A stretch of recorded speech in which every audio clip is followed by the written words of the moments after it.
अस्सलामुअलैकुम नाज़रीन, मैं मोहम्मद असलम हुसैन सियासत की खबरों में आप सबका इस्तकबाल करता हूँ। आज 30 अप्रैल 2024 है। इस्लामिक तारीख के हिसाब से आज 20 शव्वाल 1445 हिजरी है। पेश है आज की कुछ अहम खबरें। भारतीय जनता पार्टी लीडर प्रवीण शंकर कपूर ने दिल्ली के वज़ीर आला अरविंद केजरीवाल के और इनकी वजीर आतिशी के खिलाफ इनके इस दावों पर हत्तक इज्जत का मुकदमा दायर कर दिया है कि बीजेपी ने आम आदमी पार्टी के अरकान असेंबली को करोड़ों रुपए के इवज खरीदने की कोशिश की। रोज एवेन्यू कोर्ट के चीफ मेट्रोपॉलिटन मजिस्ट्रेट तानिया बानमनियाल ने इस पर 4 मई को समाअत का फैसला किया। शंकर कपूर ने अरकान को खरीदने की कोशिश के इल्जाम को झूठा और बेबुनियाद करार दिया। बतौर सबूत बीजेपी लीडर ने केजरीवाल का 27 जनवरी का ट्वीट और 2 अप्रैल की आतिशी की प्रेस कॉन्फ्रेंस को पेश किया। वाज़ेह के शंकर कपूर ने आतिशी की इस तकरीर पर कि इन्हें इनका सियासी कैरियर बचाने के लिए बीजेपी की जानिब से पेशकश की गई है और कहा गया है कि बसूरत दिगर इन्हें ईडी गिरफ्तार कर लेगी। केजरीवाल ने अपने एक्स पोस्ट में इल्ज़ाम लगाया था कि बीजेपी ने आम आदमी पार्टी के 7 अरकान असेंबली को पार्टी छोड़ने और बीजेपी में शमूलियत के लिए 25-25 करोड़ रुपए की पेशकश की है। अब की बार 400 के पार का वज़ीर-ए-आज़म नरेंद्र मोदी का नारा और इस नारे को जवाब फराहम करने के लिए बीजेपी लीडरों के इन बयानात ने पार्टी के लिए मुश्किलें खड़ी कर दी है कि मुल्क का आइन बदलने के लिए इतनी सीटें ज़रूरी है। अपोजिशन ने इसे कामयाबी के साथ इसे इंतखाबी मौजू बना दिया और अब जाफरानी पार्टी इसकी तरदीद करते हुए नहीं थक रही है। आज फिर एक मरतबा वज़ीर-ए-आज़म नरेंद्र मोदी ने इस इल्ज़ाम की न सिर्फ तरदीद की कि इनके जीते जी आइन में तब्दीली नहीं हो सकती, बल्कि उल्टा अपोजिशन पर ही इल्ज़ाम थोपने की कोशिश करते हुए कहा कि जब तक मैं जिंदा हूं अपोजिशन आइन नहीं बदल सकती और ना ही मजहब की बुनियाद पर रिजर्वेशन दे सकती है। वज़ीर-ए-आज़म नरेंद्र मोदी और वज़ीर दाखिला अमित शाह मुसलसल इस बात की तरदीद कर रहे हैं कि बीजेपी का मुल्क के आइन को तब्दील करने का कोई अंदेशा नहीं है।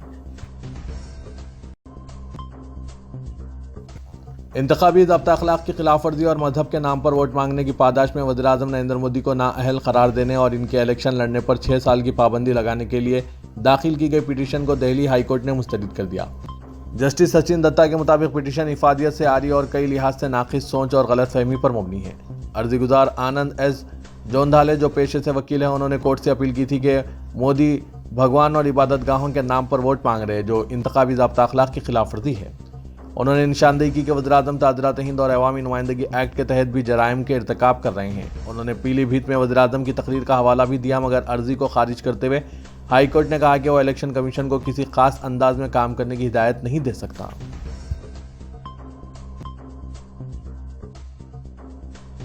सुप्रीम कोर्ट ने मगरबी बंगाल की ममता हुकूमत को बड़ी राहत देते हुए असातिज़ा तकर्रुरी मामले में सरकारी अफसरान और काबीना के खिलाफ सीबीआई जांच पर रोक लगा दी है। अलबत्ता कोर्ट ने हाई कोर्ट के इस फैसले पर हुक्म इम्तनाई देने से इनकार कर दिया, जिसमें 26,000 असातिज़ा की तकर्रुरी मनसूख करते हुए इन्हें तनख्वाहें सूद समेत वापस करने की हिदायत दी गई।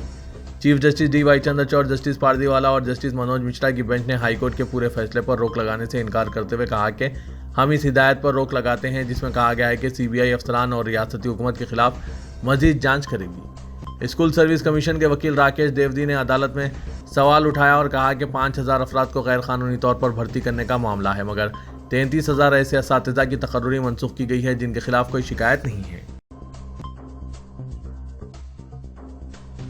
सुप्रीम कोर्ट ने हुकूमत हिंद और केरला हुकूमत को एक रेट पिटीशन पर नोटिस जारी किया, जिसमें यह मुतालबा किया गया कि वो शख्स जो पैदाइशी मुसलमान है लेकिन वो अब मुर्तद हो चुका है, इसे शरई विरासत के कानून का पाबंद ना बनाया जाए।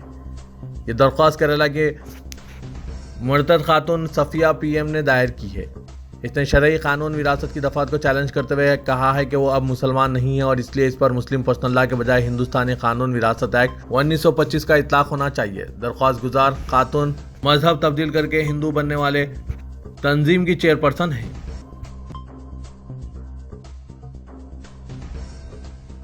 नेशनल कॉन्फ्रेंस के सदर डॉक्टर फारूक अब्दुल्ला ने कहा है कि मौजूदा इंतखाबात सड़क, पानी, बिजली और राशन के लिए नहीं बल्कि अपना वजूद कायम व दायम रखने के लिए है और इसके लिए मरकज़ में हुकूमत की तब्दीली नागुज़ीर बन गई है।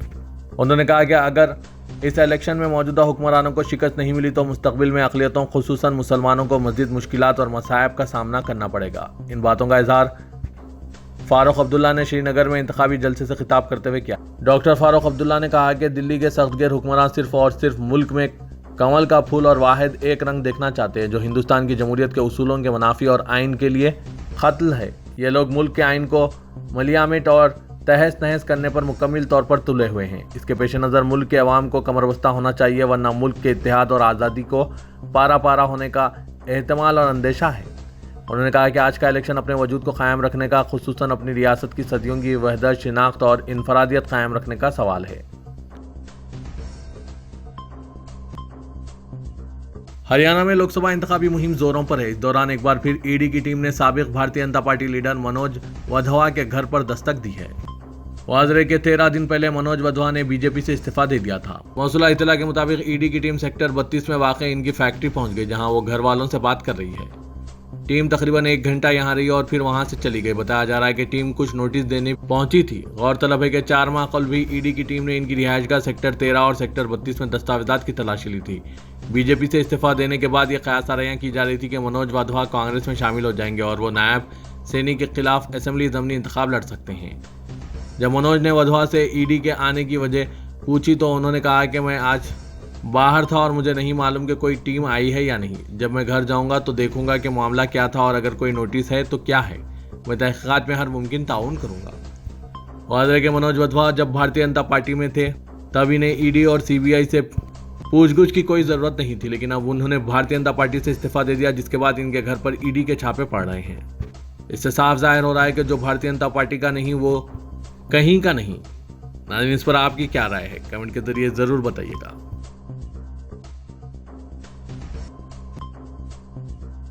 लोकसभा इंतखाबात के 2 मराहिल में बीजेपी को तौक़े के मुताबिक अवामी तायद हासिल न होने के अंदेशे के तहत संघ परिवार ने जुनूबी हिंद की रियासतों पर तवज्जो मरकूज कर दी है। तेलंगाना, कर्नाटक और तमिलनाडु में बीजेपी की मदद के लिए आरएसएस कैडर को मुतहरिक कर दिया गया है ताकि घर घर पहुंचकर राय दहिंदों से मुलाकात कर सके। आरएसएस ने नौजवान राय दहिंदों से राब्ते का निशाना मुकर्रर किया है ताकि नई नस्ल को हिंदुत्व एजेंडे के बारे में बाआसानी रागिब किया जा सके। मौसूल राय के मुताबिक बीजेपी ने तेलंगाना में 5 लाख नौजवान राय दहिंदों से मुलाकात का मनसूबा तैयार किया है, जिसके तहत ऐसे लोकसभा हल्के जात जहां बीजेपी उम्मीदवारों की कामयाबी के इम्कानात है वहां इलाके वारी सतह पर मुख्तलिफ प्रोग्राम मुनक्किद किए जाएंगे। जुनूबी हिंद की रियासतों में कर्नाटक और तमिलनाडु के मुकाबले तेलंगाना में आरएसएस की सरगर्मियां कम है, लेकिन लोकसभा इलेक्शन के पेश नज़र आरएसएस ने अपने कैडर को मैदान में उतार दिया है। मौसूल राय के मुताबिक बीजेपी और आरएसएस कायदीन की मुलाकात के बाद इंतखाबी हिकमत अमली तय की गई, जिसमें आरएसएस की तमाम ज़िली तंजीमें बीजेपी के लिए काम करेंगी। गुज़िश्ता आम इंतखाबात के मुकाबले इस मरतबा बीजेपी ने तेलंगाना पर ज़्यादा तवज्जो मरकूज़ की है।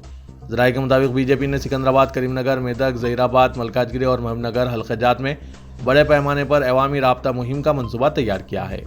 आरएसएस के दाखिली सर्वे के मुताबिक बीजेपी का सिकंदराबाद और करीमनगर के अलावा मलकाजगिरी में मौक़िफ़ मुस्तहकिम है। अगर मनसूबाबंद अंदाज में मुहिम चलाई जाए तो निज़ामाबाद, आदिलाबाद, मलकाजगिरी और मेदक में कामयाबी हासिल की जा सकती है।